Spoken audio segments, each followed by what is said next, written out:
maar altyd voorsienigheid tref. Baie mense altyd, nie so lang voor die tyd beplan nie. Wie sê die gaan môre is? Hy is alright, as ek mos nie is, gaan ek dit nie gebruik nie. Maar ek moet beplan, moet goedjies wegsit, een kant skuif, om voorsiening te maak vir die toekoms, dat die toekoms ons nie kan vang nie. Amen. Prys die naam van die Here. Ek wil vanaand so 'n bietjie gesels. Ek weet ons het in die vorige tyd het ons baie 'n bietjie ingegaan in die Bybelboeke, Hebreërs, Galasiërs, ons het Efesiërs gedoen. Maar glo ons as kerk is op 'n tydvak ook self waar ons moet 'n bietjie gesels oor sekere dinge wat ons kan help om 'n bietjie dieper in te gaan. En ek wil dit vanaand begin met die woord loyaliteit. Ek wil dit begin daarso en dan gaan ek so 'n bietjie by die Bybelboek Timoteus weer eens vanaand afvat wanneer ons praat oor loyaliteit. Wat dit beteken om loyaal te wees. Loyaal te wees teenoor God eerste natuurlik, ons moet nooit dit vergeet nie. En dan natuurlik loyaal te wees teenoor ook hulle wie God bokant ons aangestel het. Wanneer ons daai kan regkry, dan raak dit soveel makliker in 'n organisasie. Ons gaan praat in 2 Samuel hoofstuk 11 en ons gaan ook praat die gedeelte waar gaan begin is in 2 Timoteus hoofstuk 2. 2 Timoteus hoofstuk 2. So 2 Timoteus 1 het ons destyds so 'n bietjie hier en daar gevat. So ons gaan 2 Timoteus 2 en doen en dan 2 Samuel hoofstuk 11. En dan sal ek die vraag, as dit nodig is om van my vinnig genoeg te bly na ander gedeeltes as dit so nodig self raak ook. Loyaliteit is een van die woorde wat soms so direk gevat is gewoon van die Engels af. Zoals ons praat van loyalty, dan praat ons van loyaliteit ook. So jy hoef nie om diep te gaan krap vir 'n ander woord nie. So die baie eenvoudige woord, maar so diepe betekenis. Nou, ek kyk nou die afgelope tyd mos nog maar nou die World Cup, nie kyk so net, baie kere is dit maar sommer, ek lees sommer die bed en ek follow maar net die score en die commentators wat tik. Kry maar die commentators of hulle tik sommer wat gebeur nou en so aan. En dan doen dit maar so as ek vermoeg voel en dan lê ek maar die bed en dink ek gaan maar nou gaan dra, wat ek maar nie meer kan nie, sit ek maar net die foon een kant. Maar die afgelope tyd het ek maar net weer eens bewus geword hoe loyaal mense is teenoor hulle sport in besonders. Mense is baie loyaal. En of jy nou in Suid-Afrika bly en jy bet nou van die spanne daar oor see, mense is loyaal. En mense huil. Nou die aand toe kyk ek 'n wedstryd toe, sien ek hoe hy lyk in die ma se arms. Want toe is ons span besig om wat slaag te kry. En die kind se trane loop, maar dit kan nie waar wees nie. So die kind so klein so die kind is loyaal teenoor die span. Iemand anders gaan sê, ja, wat 'n geheiler is dit kom oor dit, sê hulle was altyd. As ons die woord wat hulle sê, bou 'n brug en kom oor dit. Maar as jy maklik om 'n brug te bou en oor dit kom, as jy loyaal teenoor 'n span is nie. Ander mense verstaan nie jou emosies nie, hulle weet nie waar dit gaan nie. Nou, ek is gelukkig van my het ek dan nou baie besig geraak in die lewe. Nou, ek is mos baie lief vir sport, al my jare al, baie sport, sokker gespeel in besonders. So, sokker was altyd my game gewees. Sokker was my game en na sokker was dit tennis gewees toe ek 'n jong man was. So sokker en tennis was eintlik die goed. Die skaak het maar later ook eintlik maar ingekom en het my eintlik maar beroof van sokker en van tennis af. Maar ek het al van vroeg af agtergekom as jy by 'n span staan, dan staan jy by 'n span. Jy of hulle wen of hulle verloor, jy staan by hulle. Ek kan onthou jare terug toe ek my favorite sokkerspan gebed het, toe was ek 'n sterk Everton man gewees. En maar skielik toe draai ek vroeg in die tyd al, toe ek by Arsenal. En tot vandag toe as ek op my status soms kyk en sien ek 'n ou skoolvriend van my se skoolhoof aan Beaufort West, dan sien ek ou Pieter is nog steeds by Arsenal. Nou ons praat nou van jare. Hy het nog nooit gedraai van Arsenal af, hy is nog en uit daarso. Nou ek het al vergeet van sokker, daai spanne. Maar as hulle speel, dan maak dit iets aan my wakker, hoe getrou ek was, en veral as ek kyk en sien, hy is nog steeds by Arsenal. En sy status waar hulle speel is vol. En hy het nog nooit gegaan van af. Ek glo die spelers het al gekom, en die spelers het gegaan, maar hy is getrou. Hy bly loyaal teenoor hy span. Ek het 'n grapie afgepat gemaak met Betty, het ook nie met 'n grap, en ook het ernstig bedoel nie te sê, as jy All Blacks rugby persoon is, het jy loyaal teenoor die rugby span, wees ook loyaal teenoor hulle sokker span. Want jy kan nie wel loyaal wees teen die groen en goud, met die sokker, maar jy is loyaal daar teen die swart, by die rugby nie. So, het maak 'n bietjie nie sin nie, maar oké, daai is maar net my redenasie. So, wat die lande betref, is die pastoor was nou volbloed Frans. So, ek is loyaal teenoor die rugby span, ek is loyaal teenoor die sokker span. En dit kom nou al jare aan. Die spelers het gekom, en die spelers het gegaan, maar ek is daar. Ek is loyaal, want ek voel dis my span. En ek het my redes hoekom ek so voel, dit gaan nie net oor die politiek nie. Dit gaan oor die manier hoe hulle speel, want ek ook 'n sokkerspeler was. Hulle manier hoe hulle sokker speel. Die aksie wat hulle in 'n game insit. Dis nou weg van die rugby, ek het nie rugby gespeel nie, maar die aksie wat die Franse span insit, hulle het 'n kultuur van hoe hulle sokker speel. Hulle speel nie sokker soos Suid-Afrikaanse sokkerspelers. Hulle speel nie sokker soos die Engelse sokkerspelers. Daar's 'n ander styl van sokkerspel. En dit maak die aksie los by die ander sokkerspelers. So as 'n Franse span op die veld gaan, dan weet almal al klaar, wen of verloor, daar gaan aksie wees. En as daar die aksie is, nie soos gisteraand, dan is ons wie loyaal teenoor die Franse span is. Ons is disappointed. Want ons weet, hulle het nie gedoen wat hulle moes doen nie. Hulle het nie gedoen nie. Hulle het goed pak gekry, want hulle spel gespeel nie. Hulle moes gespeel het soos die Franse speel. Hulle moes gespeel het soos ons as getroue ondersteuners weet, hulle kan speel. Hulle moet eie goede gemaak het nie. Toe hulle die tweede helfte opkom, om hulle spel te speel, dus ons as loyale en getroue ondersteuners bly, maar toe is dit te laat.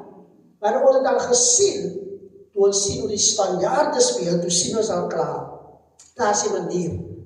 Al speel jy nou jou spel, jy moes van die begin af begin. So die loyale ondersteuners het al vroeg al gesien, ons kan ook bid dat ons blou word, maar om die 2-0 uit te wy, gaan nie werk nie. Maar ek het nie gechange dat ek nou 'n Spaanse ondersteuner word nie. Ek het nie nog gevoel, nou, die World Cup gaan nou deur Spanje gewen word, nou is ek agter die Spanjaarde nie. Nee, ek is so getrou dat ek wil helemaal Mbappé moet die goue boot kry. So, ek gaan vir Argentinië niks, maar ek wil ook nie Engeland moet wen nie, maar ek wil ook nie Argentinië moet wen nie, so nou. So ek wil eintlik hê Argentinië, al wen hulle ook, dan wil ek eintlik hê Messi moet die 1 doel skoor nie. Want ek is loyaal. Ek gun dit vir my Franse manne. Die verstaan loyaliteit. Ek het hom nou plat gemaak. Daar is loyaliteit. Nou, dis loyaliteit as ek hom soms so kan vertaal, dis loyaliteit. Kom ek maak met die Afrikaanse woord. Om het beter deur te bring. Dus loyaliteit is wanneer jy span. Maar wanneer jou span nie perform nie, dan het jy so baie dinge teen die span. En jy is so negatief, en jy het so baie te sê, maar jy was skaars op die veld om die game saam te speel nie. En jy staan van buite af soos 'n spectator, en jou span is nog net vir jou hoors gewees. En jy is ook nie daar vir hulle rede, want hulle verloor, jy is amper soos 'n ander man gemaak het nou die dag, hierdie speler, een van die topspelers, was het nou, wat skaars nog gegroet het nie. Ronaldo, ja, as ek reg is. Hy was skaars groet nie, toe sy team verloor, toe stap hy sommer stryd weg, terwyl al die ander manne groet. En die vraag is, as jy nog steeds hom ondersteun en bystand verleen, dan moet jy maar deur sy emotions saamgaan. Jy moet nie nou sê, ek gaan nie meer Ronaldo fan wees, jy was mos 'n fan, maar sy houding was nie reg nie. So jy moet nou vir jouself nie sê, hey, die was nou reg nie. Ek gaan maar nou vir alles ons gelowiges is. Hy is nou fan, maar gaan maar bid vir hom. Hy moet regkom, want ek is loyaal. Ek is 'n loyale ondersteuner van hom, hy maak my seer met sy houding. Moet nie so wees nie. Sy houding moet reg wees, sy gesindheid moet reg wees, want dit beïnvloed ook vir my wat loyaal is teenoor die persoon. Nou soos dit baie kere ook in kerkorganisasies, maar ons is 'n kerk en ons gee die leerling, en dis hoekom ons praat van kerk. In baie kerkorganisasies gebeur dit baie kere, wanneer dinge lewendig gaan, wanneer dit lekker gaan, wanneer ons sê sommer altyd wanneer die dinge ruk, dan is self, hulle wie nie loyaal is nie, hulle is ook daar. Kyk, want hulle wil daar wees, en hulle wil sommer op die voorgrond te wees. Kyk, hulle is nooit vir die pastoor miskien 'n watertjie aangedraad nie. Maar miskien het die pastoor en hy het ons praat miskien nog van die pastoor, ons praat oor die kerk, oor die aard van die pastoor. Miskien het die pastoor in daai season 'n boodskap wat kyk die dinge ruk, as hy pastoor hy might vat, dit is net, en nou skielik nou, kyk, nou die pastoor te veel waterdraers, want almal wil nou water bring, almal wil nou naby wees, want almal wil nou geken wees, want hulle weet, as ek nou van die pastoor 'n watertjie vat, dan gaan die mense sien, ek het 'n voorreg om naby die persoon te kom. Maar as daar niks gebeur nie, dan is daar nie loyaliteit nie. Dan het is stil. Loyale mense is nie mense wat dit kyk vir die aksie nie. Is mense wat loyaal is, of het swak gaan, of het goed gaan, maak nie saak die omstandighede sê, ek bly loyaal. Ek bring my kant.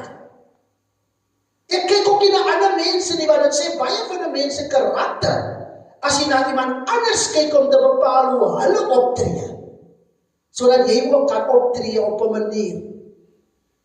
Jy moet nie na ander mense kyk nie, ons kan nie na iemand anders kyk om te bepaal of ek loyaal moet wees nie. Want dan sê dit baie van my karakter. Ons is veronderstel om loyaal te wees. As ek 'n ander woord kan gebruik, loyaliteit op 2 bene te plaas, die een woord getrouheid en die ander woord respek, en dan van die woord getrouheid wat ook kom van die woord loyaliteit. As ek dit van die Bybel sê, God is altyd getrou. Mense is ontrou, maar God bly getrou. So mense kan ontrou word. So mense kan disloyaal word, as ek daai woord so kan gebruik. Daarom moet ek keer dat ek nie 'n persoon is wat ontrou bevind word nie. Wat nie loyaliteit het nie, mense kan nie op my staat maak nie. Die Bybel sê vir ons dat 'n teleurstellende persoon, dis wat die wyse man skryf in die Bybel, 'n teleurstellende persoon is soos 'n tandpyn. Staan in die Bybel. Soos 'n tandpyn. Nou is 'n tandpyn. As ek wil gaan slaap, en 10:00 in die aand pyn hê, en al die tandarts is toe, en ek weet nog as ek môre gaan, moet ek vir die tandarts sê, die tandpyn nie so erg nie. Want as ek hom sê dat pyn geweldig, gaan die tandarts sê, ons moet wag dat jy eers rustig word. So jy gaan skaars sê, so jy is nog vandag maar hy tandpyn doenig, nou dink net hoe se tandpyn. Nou die Bybel sê, 'n teleurstellende persoon is soos 'n tandpyn. So wat eintlik vir my sê dat God hou nie van mense wat disloyaal is nie, ontrou is nie. Ons moet getrou kan wees, ons moet kan staan by die organisasie waar ons committed. As ek my committed by 'n rugbyspan en ek het 'n member van hulle geword, of dit nou is hier in Woester, die Hamiltons, die Villas, wat is die ander span, die Alberts, wat nou die dag so groot pak slaag gekry het, as ek gesê ek is 'n member, dan staan ek by hulle. Ek gaan nie eens nou verloor, of wat ek klip met nog gooitjie spelers en sê, dat ons teleurgestel vandag nie. Ek bly staan by hulle. Wen of verloor, is my team. Ek hy nog saam met hulle. Soos ek in 'n kerkorganisasie behoort, dan moet ek trots kan wees. Ek moet loyaal kan wees. Ek moet my kan bring vir die organisasie waar ek kan behoort. Want as die wêreld dit kan doen vir hulle sokkerspanne, hoekom kan ons dit doen vir die huis van die Here nie?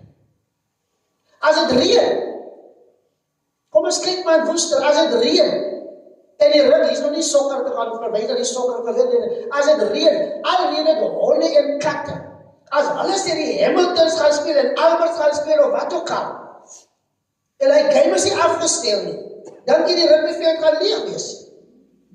Daar is 'n manier die mense gaan, hulle wat die sambrele het, die gaan hulle sambrele gaan koop. Hulle het nog gesê, ons het nie geld, die kat is op die stoof by die huis en dan skry so swaar en ons sukkel en alles, maar vir die span, dan dom die geld oral uit. Ek gaan sommer nou vir my sambreeltjie aan die Chinatown gaan koop en hulle maak planne. Hulle klaar die weather, ons het met die vorige, ons kan die weather al kyk Vrydag, dan sien ons, hulle sê, daar nee, dis reën. So ek gaan moeite maak, ek gaan my sambreel kry.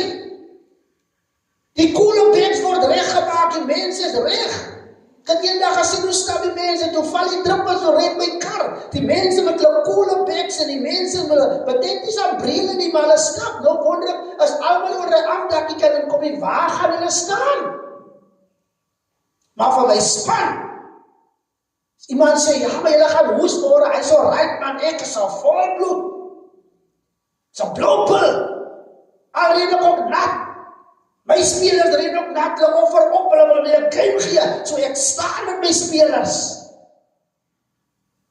Ek is 'n supporter, ek is getrou, ek is loyaal teenoor my span. Ons kom by die kerk van die Here. Dan raak dit 'n probleem. Dan word loyaliteit getoets. Want ons skielik, dit wat ek doen daar buitekant vir die wêreld, kan ek nie doen vir God nie. Want ek kan maklik nie verskoning opper vir God se huis. Maar vir die wêreld is dit vir my, man, ek moet hy goed doen, is entertainment en, is die so nie. En baie keer ek ken 2 ure lang, 3 ure. Ek spandeer ek nog 'n tyd, nat gereën, die harde is nat gereën en alles, ek worry skaars vir die perm nie. Waar doen die perm nie, so right, ek kan maar weer vir my uitblou. Solank ek my span ondersteun. Ek worry skaars vir my make-up, want ek in hy veld staan nie. Ek skree, ek vergeet my make-up. Ek sê, ja, ondersteun my span. En dit is belangrik vir ons as kinders van die Here om te besef dat die Here verwag van ons dat ons uit en uit eerste loyaal aan die Here moet wees. Matteus 6:33 maak dit wel duidelik dat ons die koninkryk van God en sy geregtigheid eerste moet soek. God plaas, gee alle ander dinge wat ons nodig het vir ons. Maar as ons God tweede gaan plaas, ons is loyaal teenoor die wêreld en sy dinge, maar ons is loyaal teenoor God eerste nie, dan raak dit 'n probleem vir die Here. Want hy sê jaloerse God, hy deel sy eer met niemand nie. Hy kyk en sien hoe dat ek skree vir hy span. Hy sien ook self hoe dat ek daar my bed en lê en ek wil sien op my span perform, ek is moeg. So die Heilige Gees op my dop, hy wil sien as die World Cup verby is, dan wil hy kyk, gaan hy pastoor ook soos hy moeg is nog steeds kan lê en sy Bybel lees, miskien soms so onder die bed, as hy voel hy kan nie meer regtig wakker is nie, sal hy kan dit doen. Nou as ek nie dit kan regkry vir die Here nie, maar dit reg gekry vir die wêreld, dan het God amptelik tweede geplaas. En die Here sê, kyk, ek is 'n jaloerse God. En ons het nodig om die Here te dien met alles wat binne ons is. Nou ek wil hierdie verhaal aanhaal terwyl ek in die skrif van onsself gaan. Want Timoteus skryf Paulus hierdie brief aan Timoteus. Van hoofstuk 1 af, en so ek sê ons begin gaan hoofstuk 2 doen, versie 4. Maar van hoofstuk 1 af, skryf Paulus hierdie gedeelte. En hy praat met Timoteus, want hy sê in vers 2, to Timothy, my dear son. En terwyl hy dankbaarheid skryf om dankbaar te wees teenoor Timoteus vir die getroue of die loyale seun wat Timoteus is, skryf hy ook aan hom in vers 3, hy sê, I thank God whom I serve, as my ancestors did, with a clear conscience. As night and day, I constantly remember you in my prayers. I constantly remember you. Ek dink aan jou in my gebedens. Nou vir 'n leier om so aan iemand te dink in gebed, beteken hy persoon moet vir die leier baie beteken. So Timoteus moes 'n baie waardevolle jongman vir Paulus gewees, as hy sê, I constantly remember you in my prayers. So daar's nie 'n sigting nie. Daar's 'n gedeelte in die woord van die Here wat praat dat mense moet nie so optree dat 'n leier met sigting na die Here toe moet gaan vir jou nie. Hoekom moet iemand met vrymoedigheid kan gaan? Moet kan bid, Here, wees met Ruby. Here, wees met Suster Sunny. U ken haar lewe, u ken haar omstandighede. Maar wat as die leier die dag vergeet om van jou te bid? Want hy sien jou nooit nie. En jy bly negatief en die mense rondom jou sien jou negativity en alles. En iemand wil vir jou bid, maar elke keer as hulle dink aan jou, dan is die mooi gedagtes nie. Maar Paulus sê, constantly. Vers 4 sê, recalling your tears, I long to see you so that I may be filled with joy. I am reminded of your sincere faith, which first lived in your grandmother Louise and in your mother Eunice, and I am persuaded now lives in you also. So Paulus sê vir hom baie duidelik terwyl hy hierdie brief aan hom skryf, hy sê, ek het 'n verlange om jou te sien. Ek het lus om by jou uit te kom. Nou as iemand soos 'n tandpyn is, glo my, jy gaan nie lus het om by so 'n persoon uit te kom nie. 'n Tandpyn persoon is 'n persoon wat jy so ver weg moontlik van jou wil hou. As jy kan eintlik, dan moet jy vir die kinders eintlik sê, mami is hier nie, met die hoop dat die kind nie gaan sê, mami het gesê, ek moet sê, mami is hier nie. Want 'n teleurstellende persoon is 'n persoon wat die atmosfeer nie lekker maak nie. So Paulus skryf in hoofstuk 1, begin hy dit, en hy skryf aan Timotheus, en nou begin teaching vir Timotheus verder, en hy praat van examples, en dis kom die Engelse Bybel vanaand gebruik, maar ek wil nie Engels minister Afrikaans, examples of disloyalty and loyalty. Vers 15, hy sê, you know that everyone in the province of Asia has deserted me. Paulus sê, hulle het my een kant toe gestoot. Iemand sal sê, nadat jy die briewe van Paulus gelees het, sal sê, nee, hy wil dan dom mense. Hoe kan jy van Paulus een kant toe stoot? Jo, kyk hoe dynamisch was die man. Maar Paulus sê, hulle het hom verlaat. Hy sê, hy noem name ook van mense.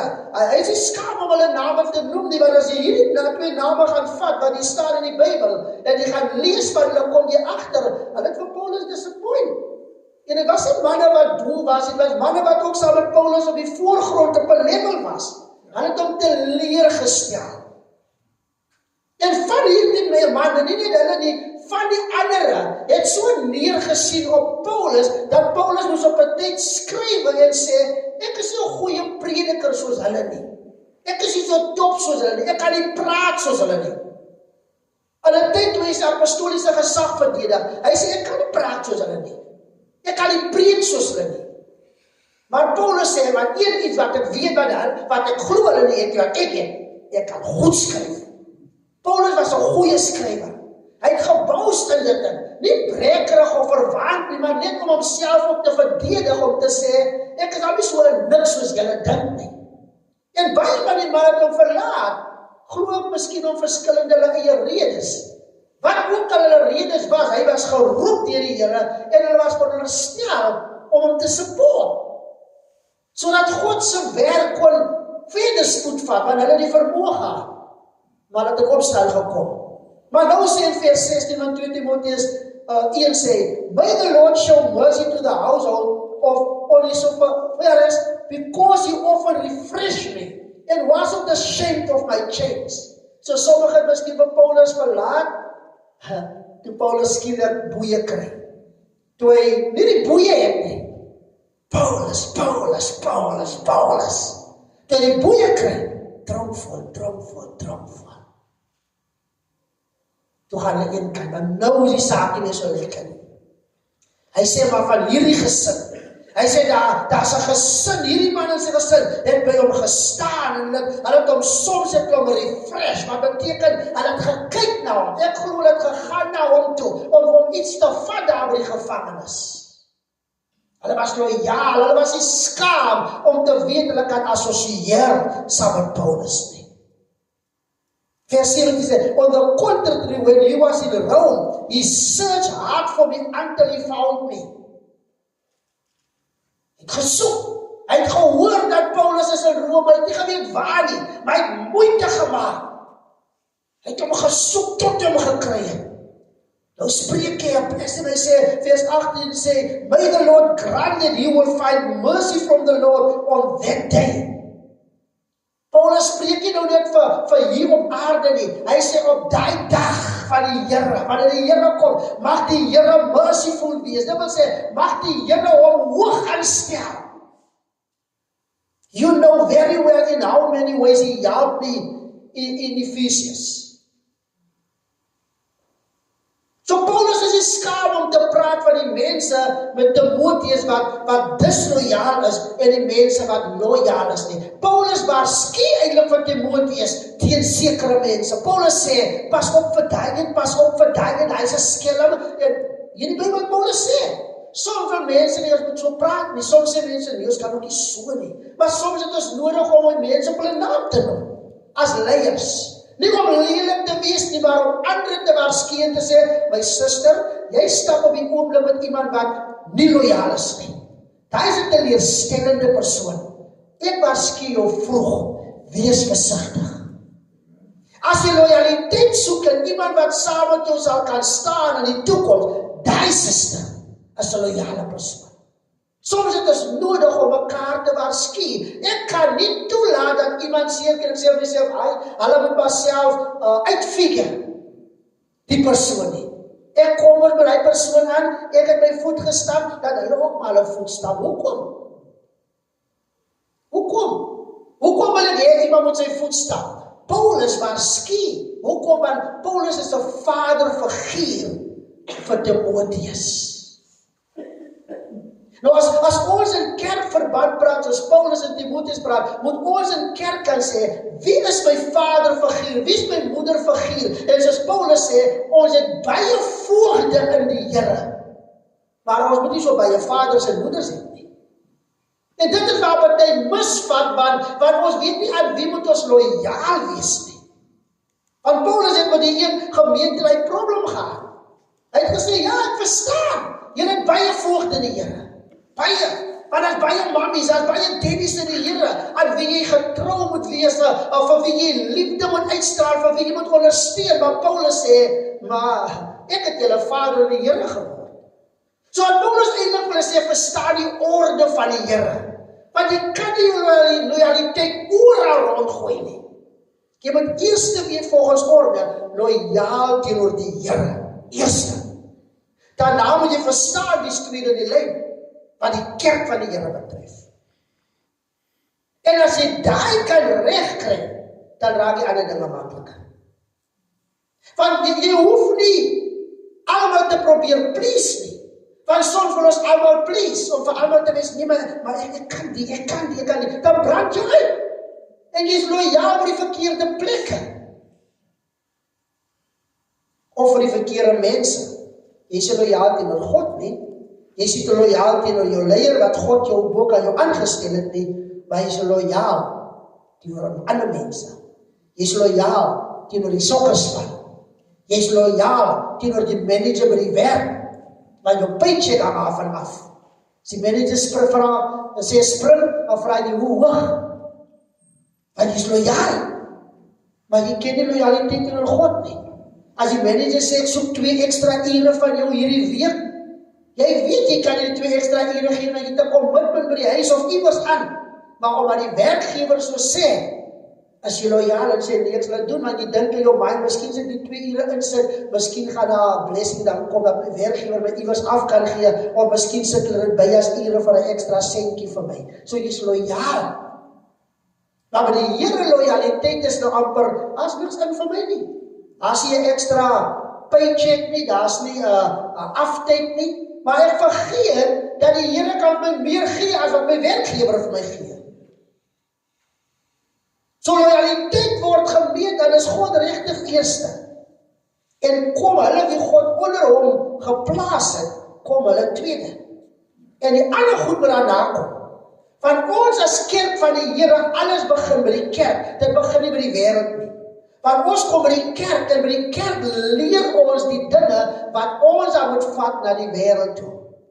The world is dark, the church have the light. So ons kan nie by die wêreld nou loyaliteit wil leer, nou wil ons kerk toe kom en vir die kerk kom sê, dis hoe loyaliteit lyk nie. Die kerk leer die wêreld, hoe lyk lojaliteit? Ons hoef nie 'n graad te gaan kry om lojaliteit te verstaan, want die Heilige Gees is ons leermeester.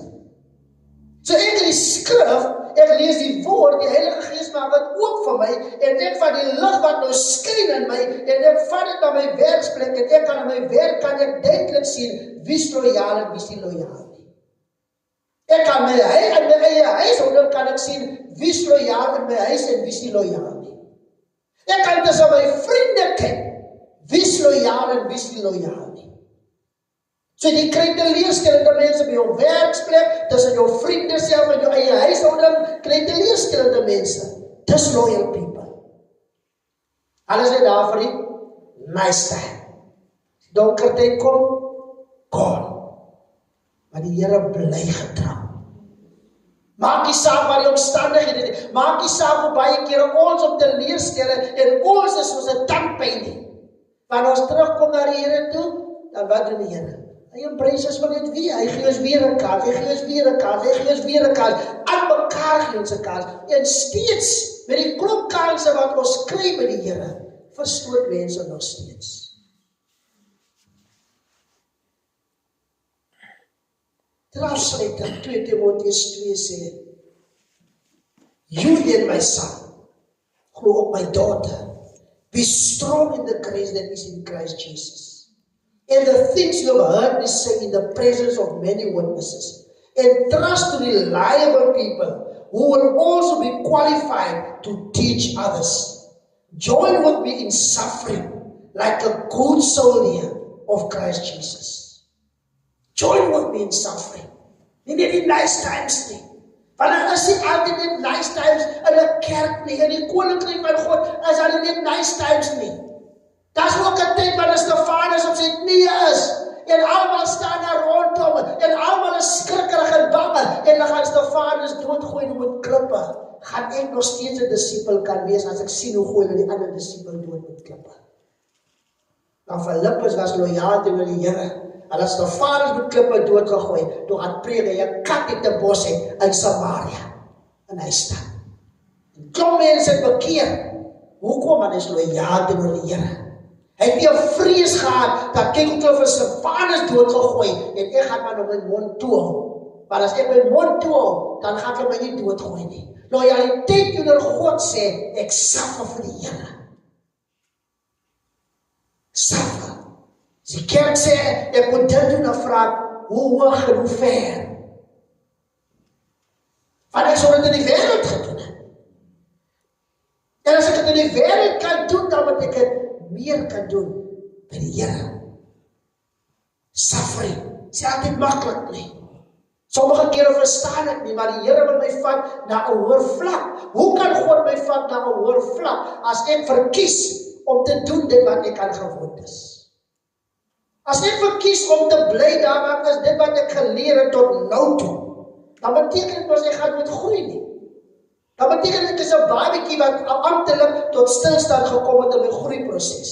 En dis hoekom 'n mens kry soms mense wat te volleerd is in die huis van die Here, want ek is 10 jaar, 20 jaar, 30 jaar by die Here. Ek het klomp boodskappe gehoor, daar's niks wat niemand by my kan leer nie.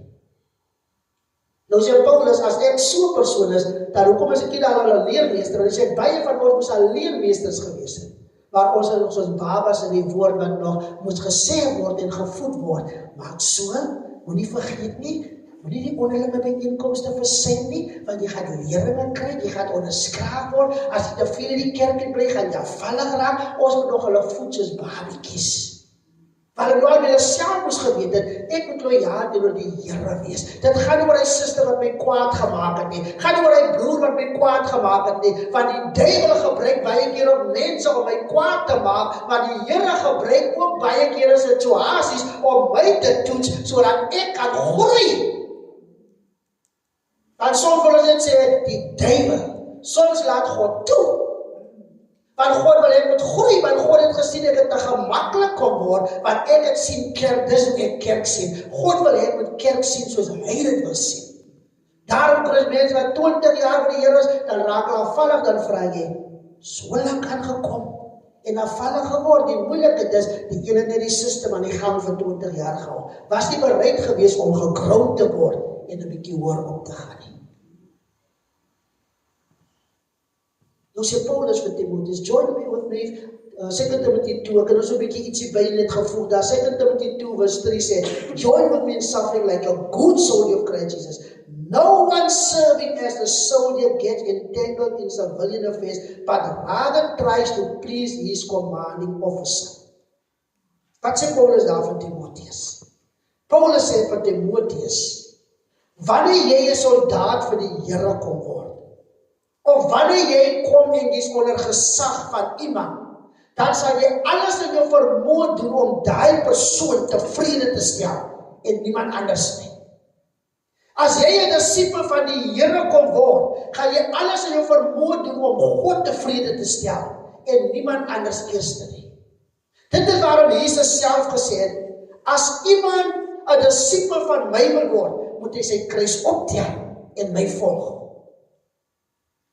Die Here gaan nog verder in sy woord deur dat hy sê, dit staan in Lukas en Matteus, hy gaan verder in sy woord deur dat hy ook self sê, as iemand, pa of vader of moeder, man of vrou, kinders bo kan my lief hê, as so 'n persoon nie werk om 'n disipel van my te wees.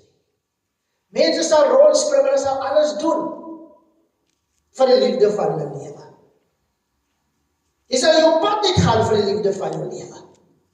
Jy sal die pad net gaan vir jou kinders of jou kleinkinders. Jy sal alles vir hulle doen. Alles die kat ook op die stoof en dan lyk as niks nie. Jy sal jou laastes gee om jou kind of jou vrou of self jou man tevrede te stel, om hulle gelukkig te wil sien.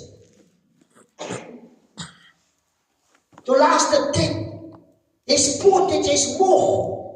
Maar as jou vrou sê, my man kom sit so 'n bietjie by my, weet jy's moeg, maar ek het dit nodig dat jy bietjie by my kom sit en jy kom agter, jou vrou gaan nie deur 'n lekker tyd of wat ook al nie, jy's so poot en jy kan miskien jou oë nie oop nie, maar jy gaan sit daar, want jy besef is belangrik, jy's loyaal, jy bring jou kant.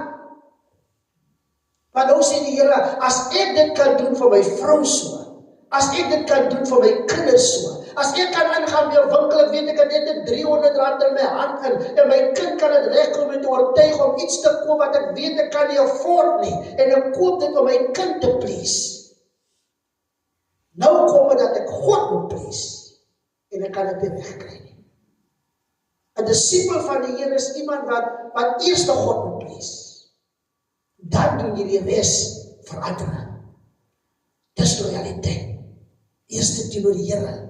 Nou 'n soldaat sê Paulus vir Timotheus, leer my sê, 'n soldaat is gefokus. Hy is nie so bekommerd oor die dinge wat aan buite kan aangaan nie. As hy by die weermag is, dan is hy gefokus op die weermag. Hy kan nie distracted word deur 'n phone call of 'n foon wat in sy sak nou is, terwyl hy met sy geweer is en die foon in die sak en hy so op sy WhatsApp en hy is met sy geweer besig om te veg teen die vyand. En as die vrou, want hy is geworry, as die vrou nou bele met 'n opte, want hy vrou is, kyk jy sê soos parafin op 'n vuur. As hy vir die antwoord as sy kontak nie, dan is daar moeilikheid. Jy is op die aarde besig. Maar as die voormaak en die voor miskien sy spesiale driekie op 'n weet jy sê daai, en nou sê jou geweer eers meer. Hallo my vrou is goed nie. Jy gaan dood. Want jy kan nie so verstrengel raak in die wêreld se goed terwyl jy besig is om te veg nie. 'n Soldaat moet gefokus wees. Selfoon moet een kant wees. Dis op jou werksplek. Dis hoekom as 'n generasie kry, hulle is nie loyaal by hulle werksplekke nie. Hulle is in die oorlog, hulle is besig om te werk, want jy moet werk om jou geld te kry om te survive daar buitekant, maar by die werksplek, heeldag op hulle fone. Kyk maar by baie van ons government departments, jy kom daar so, nou service, nou sê hulle moet uitfigure hoekom die mense so lank in die lyne staan, hulle moet duisende rande nou spandeer. Die probleem is nie die probleem van die training wat hulle moet kry nie. Die probleem is die mense wat met die tegnologie sit en wat lees. Sê hulle met hulle foon as hulle aanval die oggend, hulle is loyaal. Hy stap in die oggend, jou foon sit hom al voor in 'n sak en neer of wat ook al, sien daai goeders en sê noodoproepe kom deur by die reception. En die reception moet verantwoordelik gehou word. Jy gaan nie van die reception af weg nie. Jy sal elke call antwoord, daar sal geen drop call wees posisie, uit jou performance en jou pay af en af. Jy is mos loyaal, jy het ingeskryf om loyaal te wees teenoor hierdie government department en dan gaan ons produksie kry. Dan gaan die lyne vinnig hardloop, dan gaan mense weer, want nou is ons loyaal. Maar die moeilikheid is die klomp soldate is nie loyaal nie. Jy het 'n paar loyale soldate. En die vyand moet beveg word. En die sit met 'n weermag, miskien maar 1000, maar as dit 100 dan bekry die ander 900, staan die in die weermag staan en kyk, die een wil mooier lyk as die ander ene, kyk hoe sy styl is, en maak net voorbeelde. 900 doen absoluut niks hier, en 100 moet veg, 100 moet seker maak, die enemy gaan nie verbykom nie, want ons gesinne is aan die ander kant, as die enemy deurbreek, gaan ons vroue en ons kinders doodmaak, so ons niet om te veg, die ander 900 verstaan nie die belangrikheid van om te veg in die vyand nie. Want hulle besef nie loyaliteit nie. Loyaliteit sê, ek moet gefokus wees, daar wat is, ek is 'n soldaat, ek moet my alles gee, ek moet nie so bekommerd wees, oor die civilian affairs nie. Maar, jy moet die laaste ding wat Paulus al sê in vers 4 van 2 Timotheus 2, hy sê, iemand wat 'n soldaat is, hy doen alles in sy vermoë om sy commanding officer te please. Alles wat ons doen ons vir die Here. Dis hoekom Paulus skryf op 'n sekere plek, hy sê, wanneer ons werk, wanneer ons by 'n werksplek is, en vir iemand anders werk, wat doen ons? Dan moet ons werk asof ons vir die Here werk. So as ek by Shoprite werk, dan kan ek nie daar sit agter die til, en nou wil ek kwaad is vir die mense wat kom met vol trollies, en nou wil ek hulle kos gooi met 'n suur gesig, want ek het nie lus vir die mense nie. Loyaliteit teenoor Shoprite sê, jy moet smile, alles jou omstandighede hoe, en al voel jy dit wat jy pay is nie genoeg nie. By the way, as jy wil meer pay, los vir Shoprite, gaan leer verder, en dan kry jy 'n hoër pos, sodat jy meer kan pay. Maar solank jy by Shoprite is, ek maak 'n voorbeeld net van een besigheid, solank jy daar werk, dan is dit waartoe jy in staat is, so jy moet jou werk doen na die beste van jou vermoë, wees loyaal teenoor Shoprite, en gee jou alles. Smile, wees die beste teller wat jy kan wees. Jy's in die oorlog. Maar as jy kom, soos ek by een winkel eendag gekom het in die Woester, ek gaan nou nie die naam noem van die plek nie. En toe daar kom, toe die teller so kyk, ja, hulle almal is sier.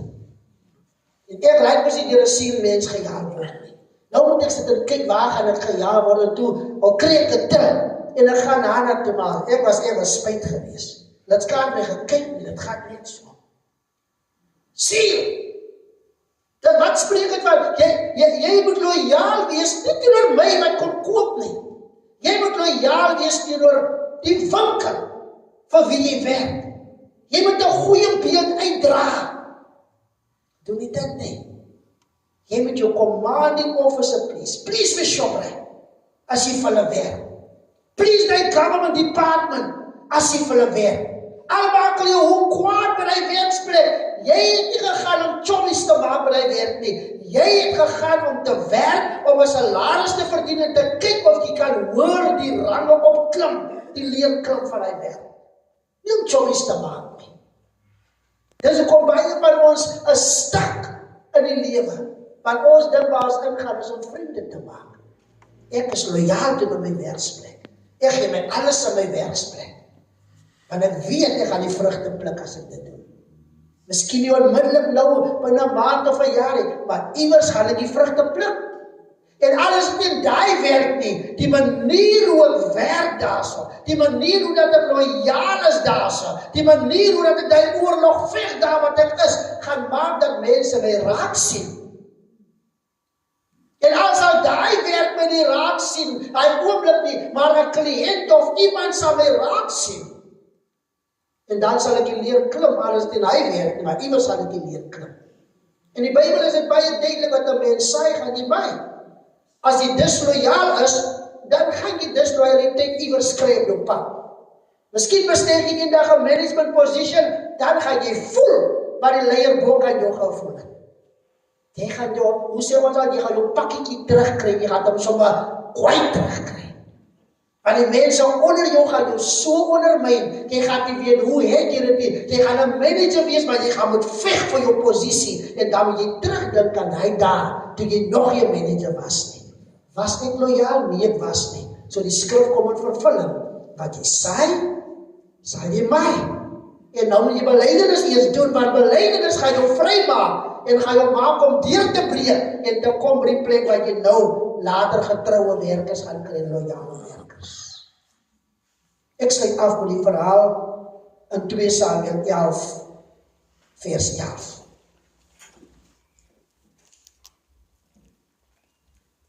Wat Dawid saam met hierdie man se vrou gelon het.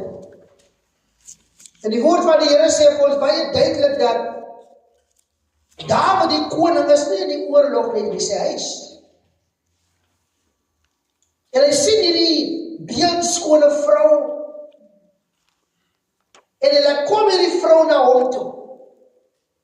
Maar ons verstaan dat die vrou wat Dawid laat kom na hom toe,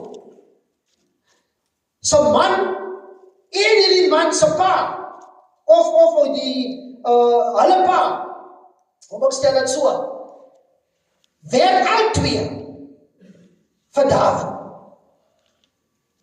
En Dawid laat kom vir Uria die Hethiet van die oorlog af. Maar dit is nadat Dawid verkeerd gedoen het. Dawid begeer hierdie vrou en hy weet dis verkeerd. Glo ek geweet is verkeerd. Hy weet mos wat die woord van die Here sê. En Dawid doen wat hy moes doen met hierdie vrou nie en sê raak na 'n tyd swanger, maar haar man is mos nie by die huis nie, haar man is in die oorlog. En toe Dawid agterkom die vrou is swanger, weet jy, hier kom moeilikheid. Want die vrou kan nie nou sê dat hulle twee was by mekaar nie, want as sy ook nou by the way geboorte gee en sy sê dis Dawid se kind, dan is dit tickets met Dawid. So wat doen Dawid? Dawid laat kom hierdie vrou se man van die oorlogsveld af. Hy stuur boodskapper en sê, gaan sê vir Joab die kommande, dat ek wil hê, hy moet Bathsheba se man huis toe stuur. Die boodskap kom baie duidelik daar, en die commander in charge op die oorlogsveld vra nie. Want die persoon bo kan hom wie Dawid is, het gesê, ek soek die man. En Uria was 'n geweldige vegter, glo ek. Was nie sommer so iemand gewees nie, hy het nie noodwendig nou by die voorste linies uit bekry nie, maar hy was 'n loyale persoon wat geweet van hom op die oorlogsveld. So mense lees die verhaal, kom jy agter, was 'n loyale persoon. En hy kom van die oorlogsveld af soos hy geroep was, en terwyl hy kom by Dawid, entertain Dawid hom. Sy vrou is by die huis, sy swanger, hy weet nie sy vrou is swanger nie. Boodskap het nog nie by sy ore, glo ek, uitgekom nie. Want moontlik hou die vrou dit was nog geheim, want Dawid kan nie in die moeilikheid kom nie. Dawid gee vir die man 'n lekker tyd, en nadat Dawid hom 'n lekker tyd in die koningspaleis gegee het, om verstaan, die man se rang is baie laag af, want hy word 'n sterskaars om so close-up miskien met die koning te wees, en vir hom is dit 'n voorreg om met die koning te wees. En toe Dawid nou lekker met die man gesels en dinge gedoen het, die man is mos nou oorweldig, koning het my laat kom wat, en die koning sê vir hom, gaan na jou huis toe, ek gee jou permissie. Gaan na jou huis toe, jou vrou wag vir jou by die huis, gaan slaap saam met jou vrou. Dawid se gedagtes is die man nou huis toe gaan met sy vrou gaan slaap, dan hoor hy later by oorlogsveld, ek is swanger. Hy gaan nie weet wanneer hy kind gebore was nie, want hulle bly lank op oorlogsveld. Hierdie man gaan uit, en terwyl hy uitgaan, het hy nie huis toe gegaan nie. Die Bybel sê liewer vir ons, vers 13, and David's invitation, he ate and drank with him, 2 Timothy 11, and David made him drunk. But in the evening Uriah went out to sleep on his bed among his master's servants. He did not go home. David was al so desperaat, die man wil nie huis toe nie, die man wil nie na sy vrou toe nie. David maak hom later dronk. En in die man se dronkenskap, gaan hy maar nog steeds nie na sy vrou toe nie. Want hy is dronk. 'n Dronkman sal ons aanvaar, die eerste ding wat in sy dronkenskap is, vat my huis toe. Vat my huis toe. Daai man gaan nie huis toe nie. Hy gaan tussen die diensknegte van David gaan hy. En David van uit my saak gaan nie werk nie. Wat sê dit van Bathsheba se man? Loyaal. Nie loyaal teenoor iemand wat verkeerde goed vir jou sê om te doen nie. Want hy het geweet, as hy doen wat David sê hy moet doen, dan is hy ongehoorsaam teenoor sy commanding officer. En so loyaliteit teenoor Joab, wat onder David geval het, maar Joab is bokant bokant Uria, en David is bokant Joab. Maar vir hom is dit wie's bokant my. Ek het nodig om gehoorsaam te wees. My commanding officer sê, is in die oorlog nog besig om te veg. Hoe kan ek huis toe gaan en met my vrou gaan slaap? En ek is gelukkig, ek is happy, terwyl my commanding officer saam met die ander soldate besig is om te veg, sodat ons veilig kan wees. Ek is nog aan diens, koning. Ek is veronderstel om daar te moet wees. As ek van diens afkom, sal ek na my vrou toe gaan. Geen wonder Jesus sê, wie vader of moeder, vrou of man bokant my liefhet, is die werk om 'n disipel te wees nie. Want ons is veronderstel om ons 'n commanding officer, chief commanding officer, Jesus, gehoorsaam te wees. Want hy het nie gedoen wat David gedoen het nie. Hy het vir ons kom wys wat dit is om 'n vlekkelose lewe selfs op aarde te lei. Hy het vir ons kom wys wat is die rigting wat ons moet kom volg. Hy het vir ons kom wys wat dit beteken om hom te volg. Want hy sê, as iemand agter my kan kom en my volg, is hy my disipel.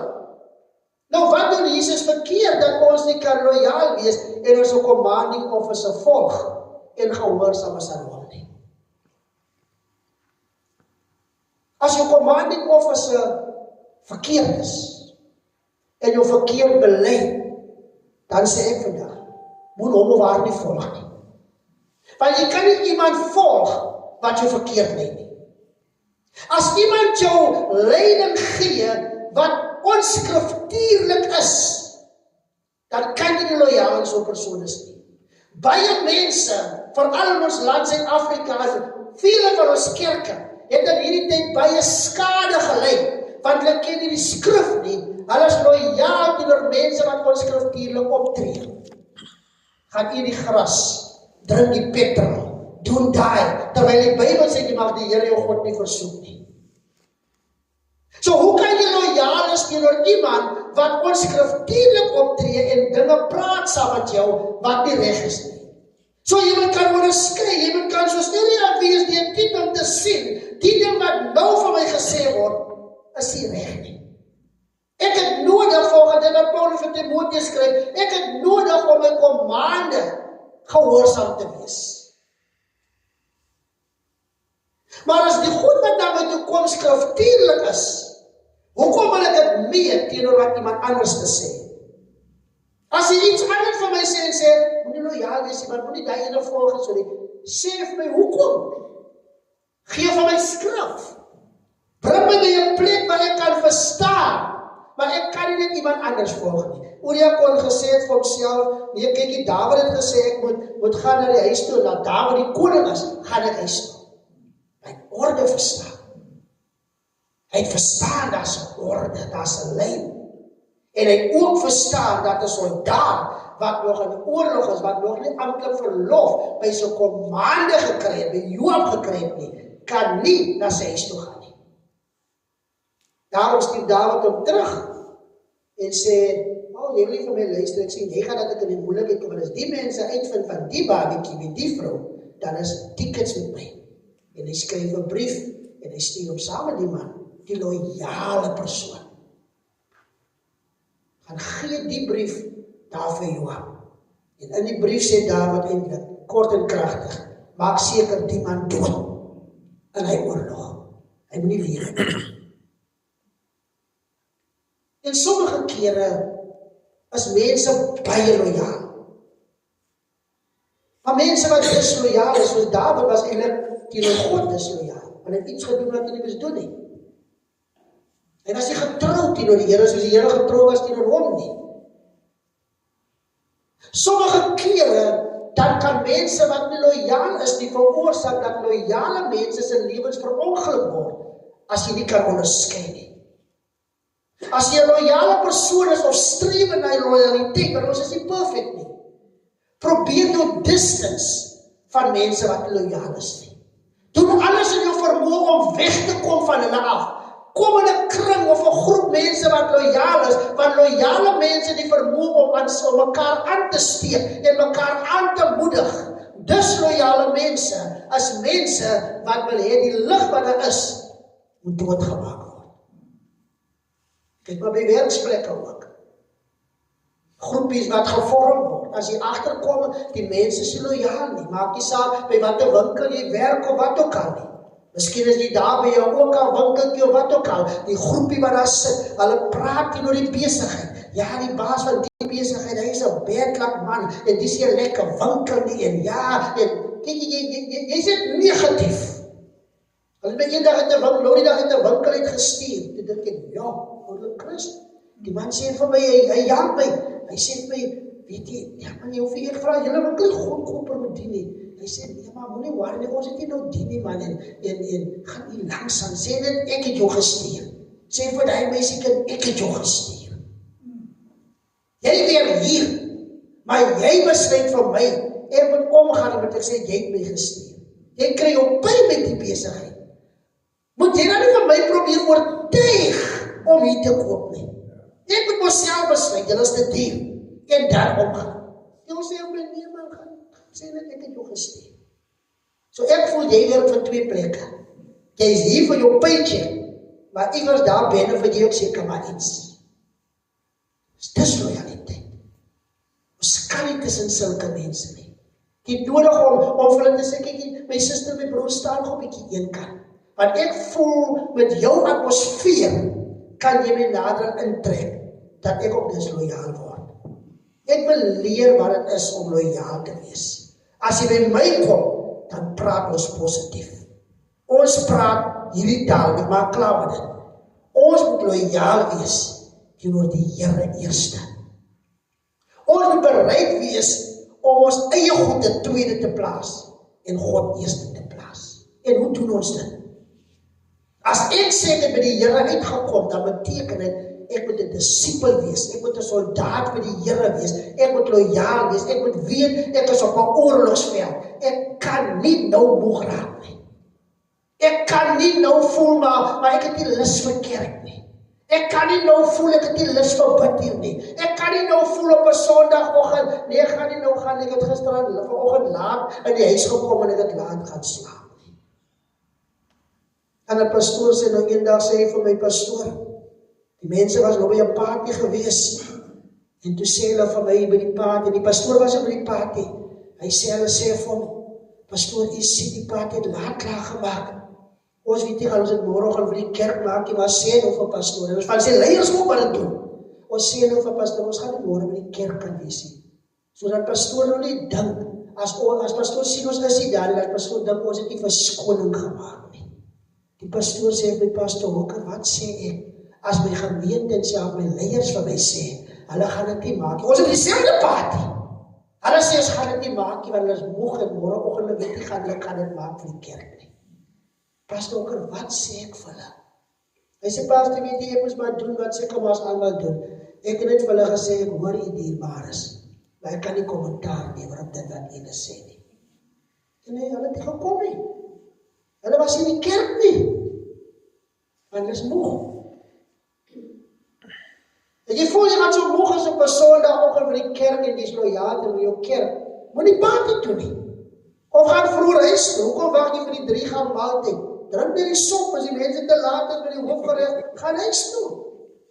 Haal jy kos by die huis toe, al dit brood, gaan huis toe. slaap vroeg, dat jy in die kerk kan wees. Maar ons is verstrengel in die wêreldse affairs. En ons wil verskonings gee. O nee, ek sal dit nie kan maak vir die kerk nie. Bietjie laat by die huis gekom. Die jaker laat weet nie daar, so sal dit nie kan maak nie. Ek is 'n bietjie moeg. Ek het laat gaan slaap. Heel dag geskree vir die Franse. Kom man, kom op papes, kom my broer. Môre is die keel seer. O nee, ek is nie so lekker nie. My keel is nie so wel, ek gaan nie lekker kan sing in die kerk nie. Dan moet ons sien, dis 'n geldige verskoning. Loyaliteit oor die Here, maar dat ek nie worry oor die mense nie. Ek wil weet, wat sê die Here oor die laatslaap van my? Wat sê die Here dat ek moeg gaan wees die oggend en nie kan opkom nie? Wat sê die Here van my verhouding met hom, as ek iewers moet wees vir hom, en ek kan nie daar wees nie? Want ons is in God se huis. God se huis, nie die vier mure, die wat ons sien. Ons is in sy koninkryk, in sy huis. En in sy huis is daar sekere orde, en in sy huis luister hy na ons, of ons verstrengel raak in wêreldse affairs. En op ons werk maar hom eerste plaas, of ons so loyaal teenoor hom kan wees.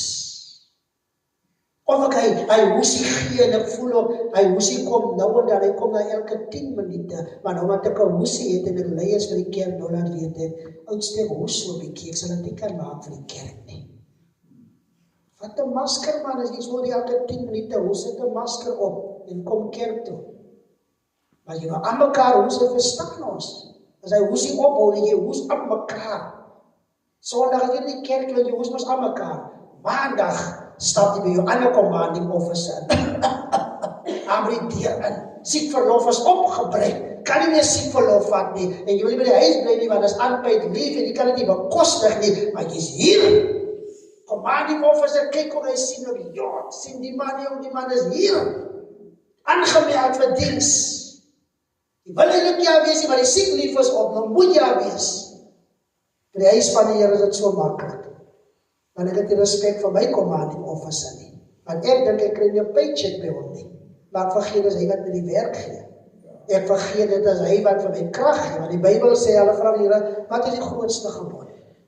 Die Here sê, jy moet jou Here jou God lief hê met jou hele hart, jou hele siel, jou hele verstand en aan jou krag. As jy gaan werk, dan werk jy asof vir die Here. So as ek siek is en ek gaan werk toe, dan kan ek siek wees en kerk toe kom.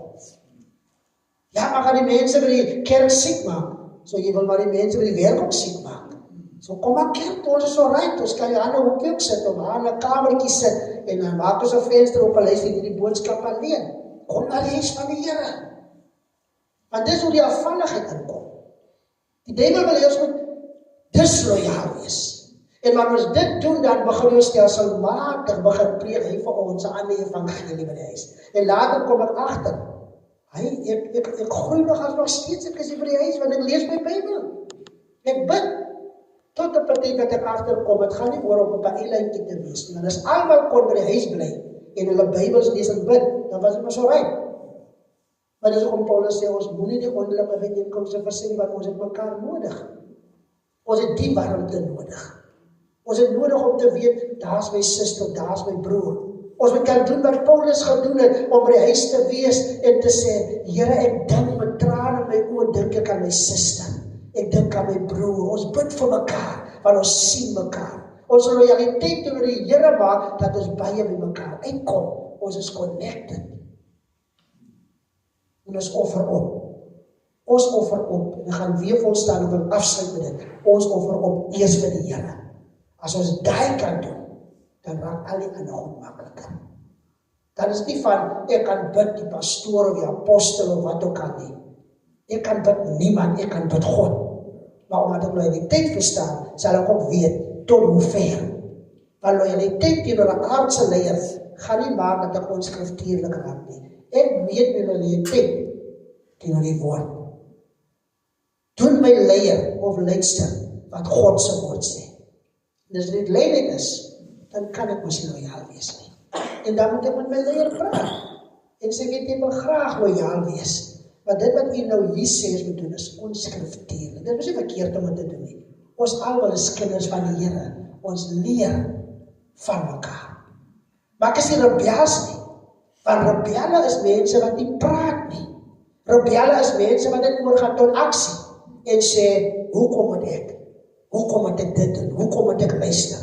Of hulle sê ook niks nie, hulle houding wys. Ek gaan jou nie respect nie. Ek gaan nie loyaal wees teenoor jou nie. Ek gaan nie die glas water bring, wanneer ek kom het bring nie. Waarmee ek begin. Ek is loyaal wanneer die dinge ruk. En as die dinge nie ruk nie, dan is ek nie loyaal nie. Kom ons bid saam vanaand. En ons bid vanaand tot die Here en sê, Here, help ons. Daar was baie vanaand genoeg, baie voorbeelde gemaak, sodat almal akkommodeer kon word self in hierdie aand hier. Ons vra vir die Here om ons te help om regtig loyaal